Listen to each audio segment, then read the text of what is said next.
This episode of ExplOregon is made possible by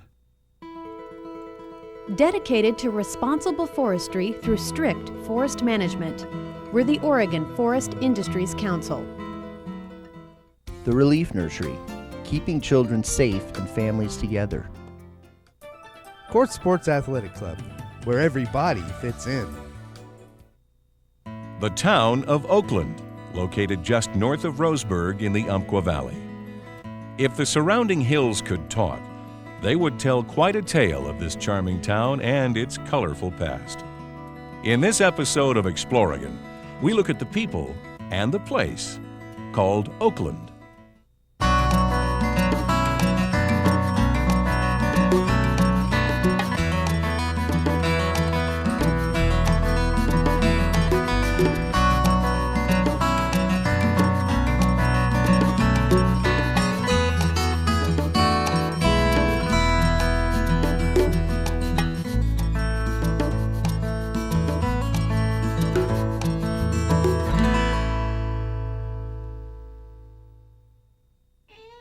The Reverend Josephus Cornwall was with a party traveling with the Applegate party, and they had trouble in the Canyon Mountains. And he had an extensive library that he didn't want to leave behind. And several of the wagons were destroyed. And so he came this far and decided that he needed to go back and get his books, and they built a cabin here for the winter, and came back with all the books. And he had a nephew that was a good hunter, and they survived quite well with the help of the Indians and stuff. The Cornwall family moved on after that winter. However, their cabin wasn't vacant for long. In 1851, Dr. Dorsey Baker from Portland and his family occupied the cabin until a home of their own was built along the Calapooya Creek. Dorsey Baker, he was the first one to start a grist mill here. He was really the first settler outside of the trappers and the Presbyterian minister that built the cabin and spent the winter here. When he came here, he decided that he would build a grist mill so he could grind the flour and have it closer to the mine fields. There was two big bridges there, and they were so afraid that high water would take the mill dam out and the wheel and everything, that they all got together and got their plows. They plowed down through and made another creek bed to take that water off, and you can still see where that creek bed went, you know. And that was where the two bridges were. It grew up from that mill. Everybody came in to Old Oakland. They decided that they'd have to have a hotel because they'd bring their stuff in. They couldn't all get ground at the same time, so they would stay all night at the hotel. As the population of Oakland was beginning to grow, Dr. Baker took in E.G. Young as a partner to help with the operations of the grist mill and adjacent store. Young eventually purchased both of the operations from Dr. Baker and would become a very influential figure in Oakland's history. People coming in didn't have a safe place to keep their money, so they brought it in and left it in the store, in the vault. And so later on, the town began to feel the need for a bank, and so they started loaning out money, and the people that were leaving their money in the vault became their savings account customers, and so that's the way the E.G. Young and Company Bank started. The railroad, I think around about 1871, they weren't going to cross the Calapooya and come over the mountain to Oakland. They went around the mountain and came in. And so Oakland began to get a little bit smarter, and they knew that they would have to move over to the depot if they were going to do any business. Alonzo Brown was a clerk in one of the stores in Old Town, and he overheard a conversation about the railroad coming through town. and Carrick Barnett didn't really want to sell his land to the railroad. So Alonzo Brown made arrangements to buy the land, and he laid out the new town site and donated land to the railroad. And then he was appointed the station agent. In order to get some of the business people to move from Old Town to the new town, he gave them property to move their buildings. So they put their houses and things on skids and the stores and so forth and moved them over to where the railroad racked them. And Brown laid the town out, had everything planned. And all that had to be done manually in those days, so they didn't have the advantage of all these things that come along like cranes and pick things up and set them where they want them and take off. It had to be done by brute force. And that, I'm sure, took them a period of months to accomplish all of that. They did a pretty good job of laying out Oakland and had nice wide streets. And well, they had street lights when I came and they had into town, and I was 5 years old. When E.G. Young decided to move to New Oakland, he decided to build a big brick building, and he wanted it to be the tallest building in town. And so it had the basement and 2 floors with the ceiling 16 feet high and on both floors. He was mainly always interested in the grocery store business. So the biggest part of the building was for a grocery store, but he did build a small section for the bank on one side of the building. But in the 1920s, they decided to sell the grocery store, and then later the bank moved into that larger area. Some of the new businesses that started in the new town were hotels and churches and saloons, and of course the mercantile stores. And they used to have what they called drummers come in and display their goods to the merchants. And the merchants would examine the goods and decide what they wanted to buy for to stock their stores. Salesmen all came on the train, and they had what they called a sample room down there at the hotel, and then the merchants would come down there to view their samples rather than them calling like they did later. That was a large part of the hotel's business. The new town became very successful and was noted as one of the largest shipping centers between Portland and San Francisco. They shipped wool, grain, all kinds of stock. There was a quicksilver mine, a salt mine, and all kinds of different agriculture became very successful because of the railroad. They built their buildings out of wood, which proved to be rather unfortunate because they had a fire. Oakland's business district was devastated with fires in the 1890s. The first came in 1892, completely wiping out buildings on the south side of town. And the July 4th fire of 1899 finished the job by leveling the north side of town. They referred to the one fire as the July 4th fire, but it actually happened on the morning of July 5th. And it evidently started in a store owned by J and Neff, and I had been told that they started the fire and that a lot of the people in the town wanted to have a necktie party and that they had left town real fast. But most of the buildings were destroyed. The one building that wasn't destroyed was the Young Bank building.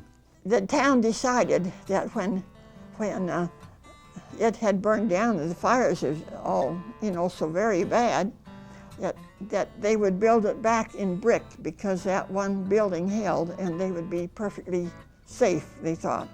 Out in the Union Gap, He had a brickyard and made all the bricks for the city of Oakland. This building was originally a mercantile store on the first floor, and then upstairs in the room that we're standing in now was actually what they call an opera house. It was a big open room or hall that was used for performances by traveling groups and that sort of thing that would come through town. And you can see some examples on the walls of groups that performed here back in just before the turn of the century and after the turn of the century. From about just prior to 1910 to maybe 1920, they set up a basketball court. They screened off the windows and they put up a backstop at the far end and then one nearly down to the other end. It was not a regulation court, it was narrower than regulation, but it was close enough that they could use it. And they played basketball games here. Friday night was always game night. I remember Carl Black from Roseburg was refereeing a game, and Bertie Easley was jumping center. Bertie got mad at this Carl Black was refereeing.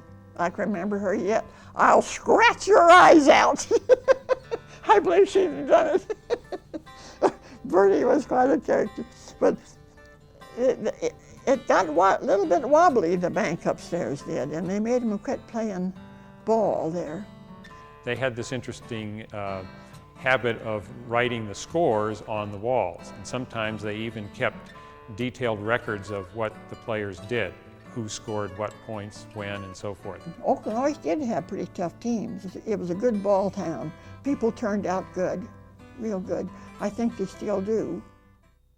We had big dances in town, and they were really pretty good hoedowns.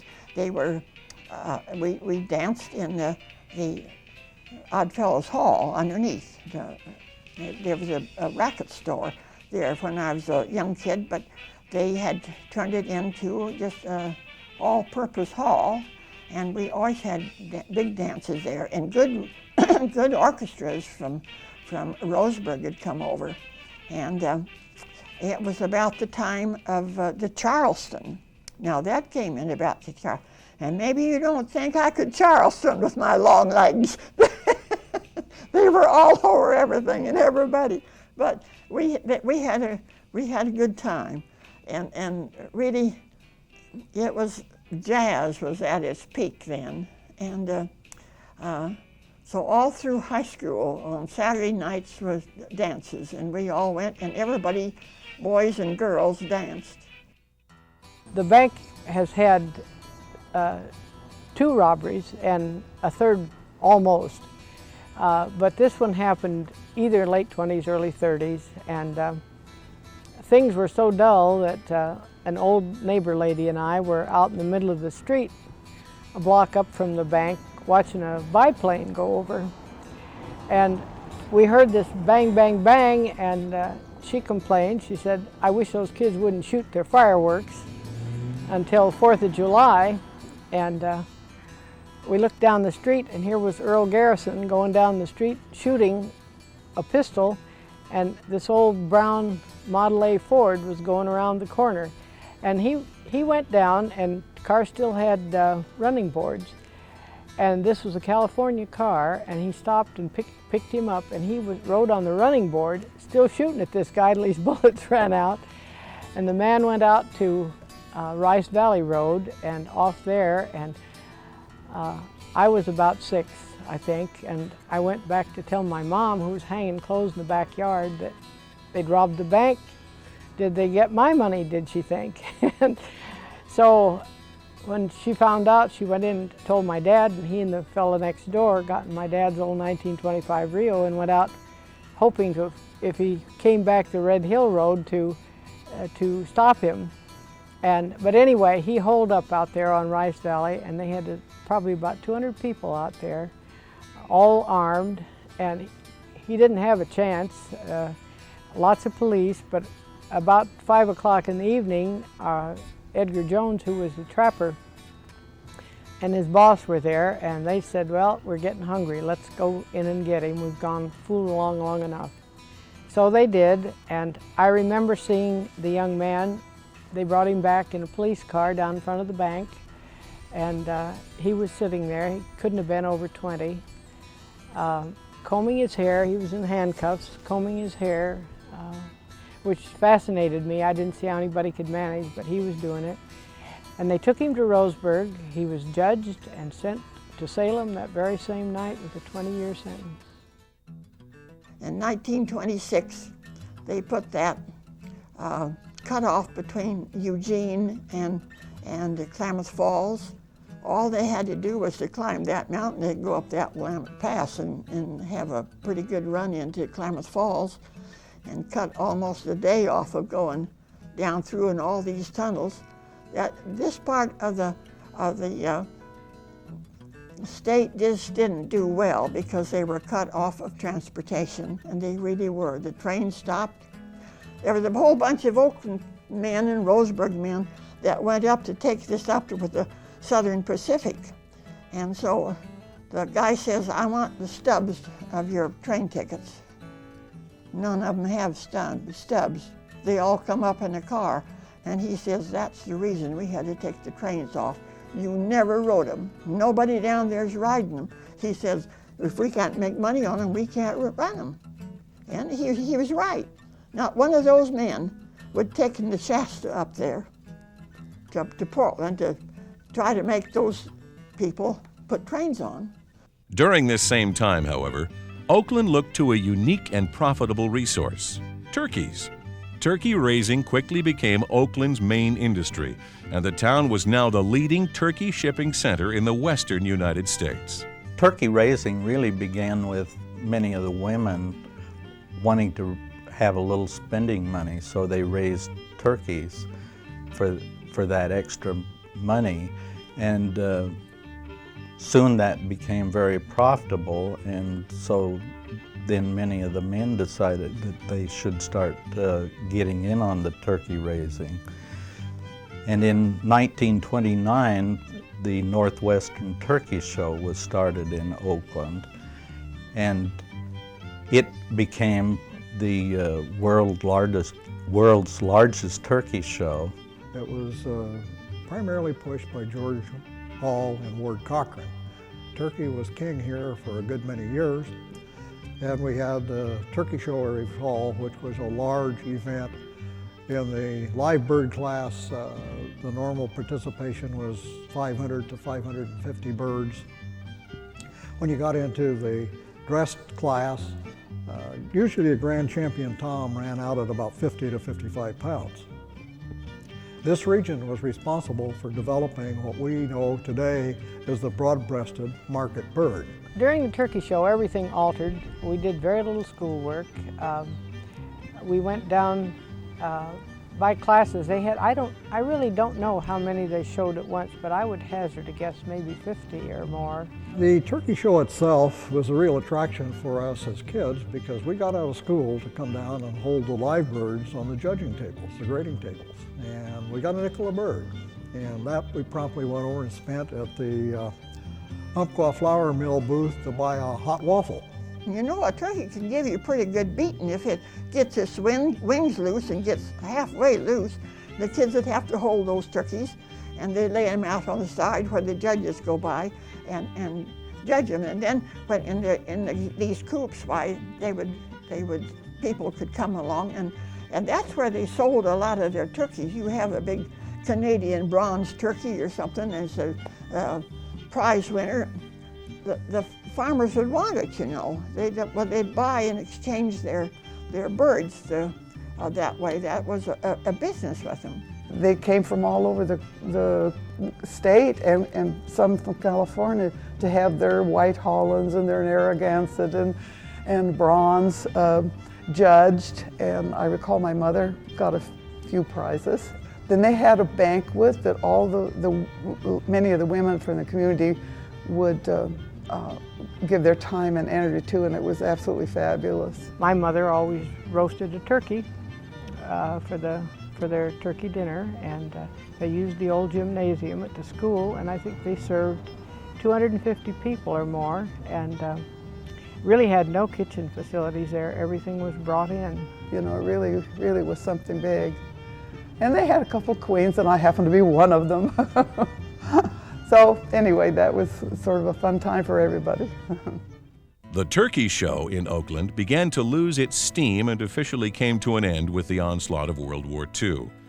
The rapidly growing community of Roseburg tried its hand at hosting the show for a couple of years. However, the magic wasn't there, and the show left the area for good. All the businessmen and their wives put that thing on. And I think, for one thing, that the war was on, and they were so busy doing other things that I think the force wore out. They had put it on for years, and gosh, it was going on in the 20s when I started high school, and it was still going on when the war broke out. And I think the force, they're getting to be older people, and they had done it for years, and the war was on, and lots of kids belonged to that Company D in Roseburg National Guards, and their kids all went to war, and I think it just took everything, the pizzazz, right out of them. With the turkey business now depleted and Roseburg in control of the area's main industry, Oakland's economy looked to a familiar source for help: timber. After the war, logging heavily impacted Oakland's economy with mills such as the Martin Brothers Box Company that employed over 1,000 people. The timber industry was pretty important to the community, and in the 1940s it became a pretty large part of the industry. Most of the people in the area did depend on the lumber industry for their living during that period of time. When Martin Brothers Box came to town, they did employ between 900 and 1,300 people, and they had a sawmill, a plywood plant, and the box factory. Unfortunately, the mill had many internal problems and was forced to close in the early 60s, leaving this lumber-dependent town, whose history had already endured so much, with high unemployment and many questions. After Martin Box closed in the early 60s, Oakland's population contracted. There wasn't much business going on here. The town was kind of in decline, and some of the people in town were looking for ways to revitalize the town. And they looked at its long history and they said, maybe we can do something capitalizing on our history. And they looked into getting this commercial district designated as a National Historic Area. In 1968, that the Historic District was formed and became the first historic district in the state of Oregon. And at the same time, we decided to form a town club to see what we could do to work along with the Historic Commission to improve the community. So we started having cleanup days and encouraging people to fix up the buildings and paint their houses, and getting some of the old car bodies hauled away, and just a general cleanup in the town. Now we have quite a sizable historic district that encompasses the entire downtown and also a good portion of the surrounding residential area. We've tried to develop the historic resources, make them more well-known to people outside, and invite people to come and spend a day here and walk through a town that's much like it was at the turn of the century. My family first came here in 1851, so we have had people in Oakland since that time, so of course the town means a great deal to me. And growing up in a small town where you knew everybody was a very special thing for me. Oakland as a community, I think, should be remembered for its position in Oregon's history, as well as Douglas County's history, and the fact that it has always been a small community with small community roots and desires. It doesn't pretend to be, and never has pretended to be, something big and involved in all the worldly things. And I think that's what made it such a neat place to grow up in.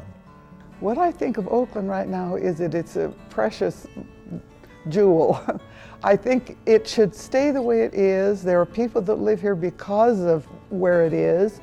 I know there are people that wish there were more development, but to me, sometimes that's a ruination of an area. I love Oakland, and I wish it would stay the way it is. And I'm happy that people are taking the effort to rejuvenate the old homes. They're wonderful old homes. They've got a lot of history, and I think that's great. All my basic training of life has been in Oakland, and the influence the people here have had on it. And you went through all that fiddle playing and that basketball and all those things. And I was married twice in my church here, the Presbyterian Church. It means something to me. My basic roots of what I am and who I like and what I like is in Oakland.